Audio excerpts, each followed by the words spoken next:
Vamos a culminar el tema 5 con el análisis de la última técnica de evaluación de proyectos de inversión.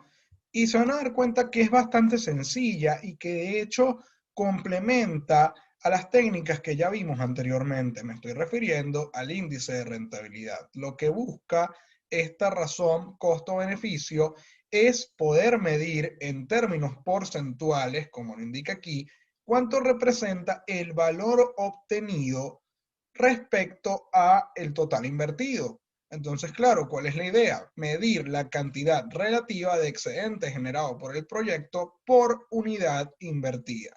También es importante señalar que es bastante cónsono con lo que establece la ciencia detrás del valor presente neto, porque la idea es que la sumatoria de los flujos de caja descontados de este proyecto al día de hoy superen el monto de la inversión inicial. Y así es como se genera valor. Entonces, tiene sentido pensar que para medir la rentabilidad, este valor debe superar o debe representar más de lo que implica este valor. Por eso el criterio de aceptación es bastante claro. Se debe aceptar la propuesta de inversión siempre y cuando el índice de rentabilidad sea mayor a 1. De lo contrario, se rechaza.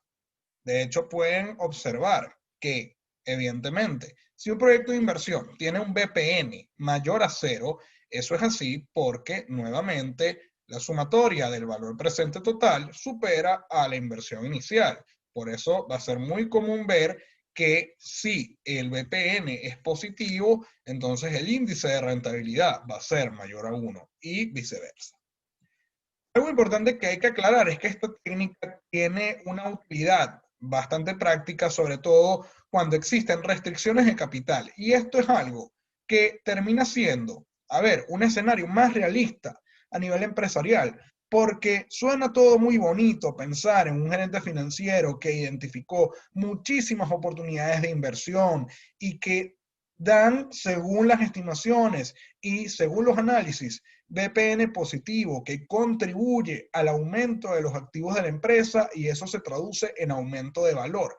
Pero ¿qué sucede? Que los recursos, como he dicho a lo largo de todo este curso, son escasos y son limitados. Entonces, lo más real es que estos departamentos estén sujetos, como la gran mayoría en todas las organizaciones, a un presupuesto aprobado.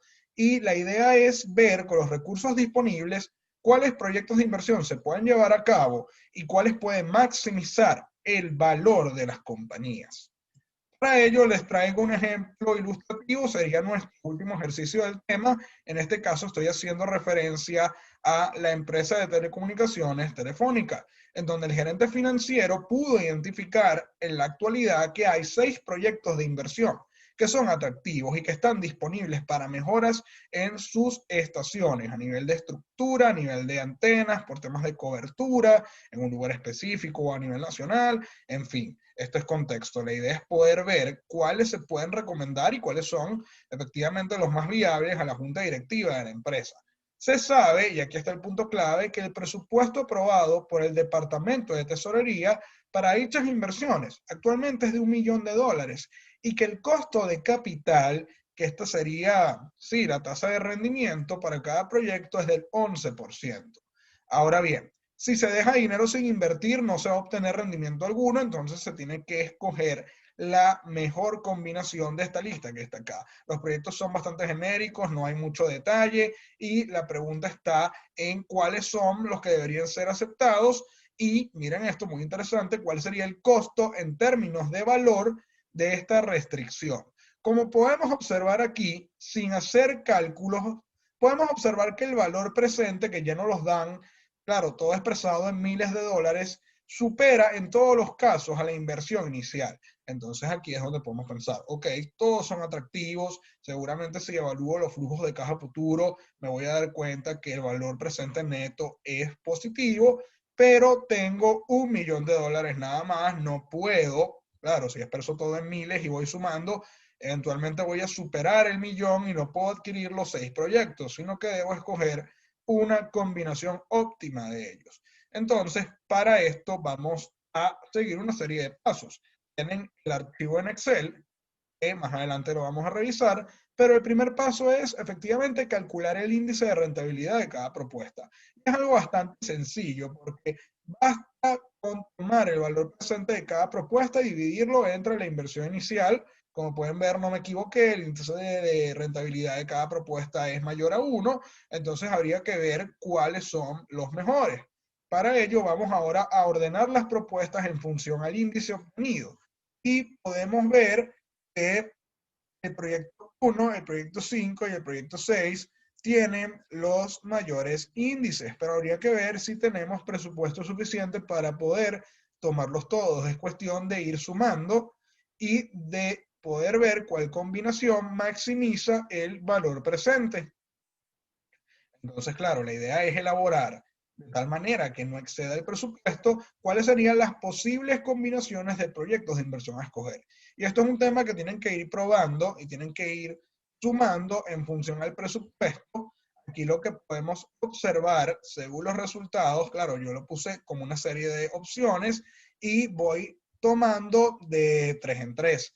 Aquí podemos observar que si yo tomo esta serie de proyectos y voy sumando la inversión total y el valor presente total, puedo darme cuenta que existe una combinación, en este caso sería el proyecto 1, el proyecto 6 y el proyecto 3, que me generan la inversión total más alta, que no excede el presupuesto de 1000 y que me genera una contribución de valor presente total de 1300. En este caso sería $1.300.000 de valor.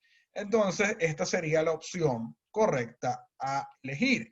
Los proyectos que se deberían escoger, por lo tanto, serían el 1, el 6 y el número 3 para maximizar el BP y obtener esta cantidad, sujeto a un costo de oportunidad, y esto es lo que yo llamo el costo de la restricción, de 1.220.000.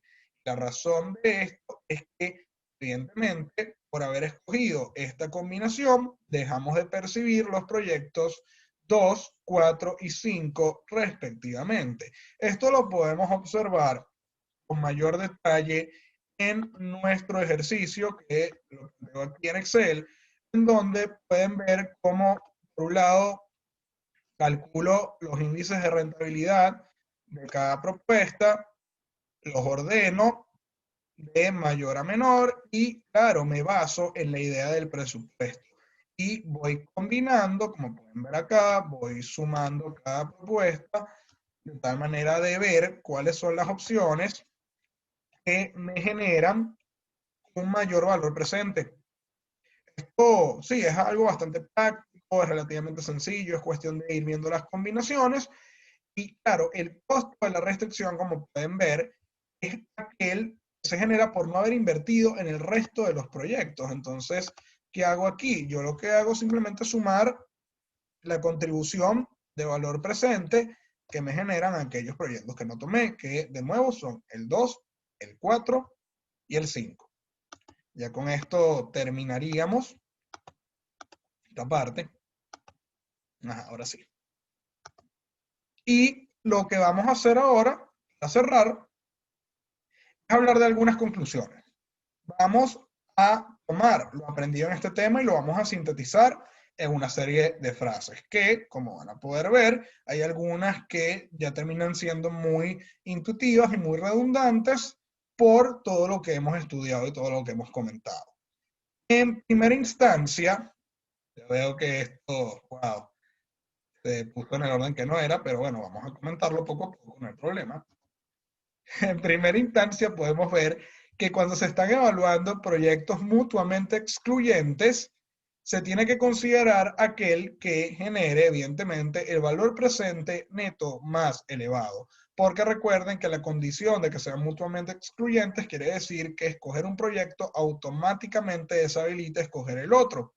Ahora, cuando se habla de proyectos independientes, que tenemos libertad para escoger y disponemos del capital suficiente, hay que tomar todos aquellos proyectos con BPN positivo. Esto va a implicar que tengan un rendimiento, es decir, una tasa interna de retorno superior al costo de capital y, claro, considerar el índice de rentabilidad que tiene que ser superior a 1. Pueden ver que todo esto se va conectando. Si el BPN es positivo, implica que la tira es mayor al WACC e implica que el índice de rentabilidad es superior a 1.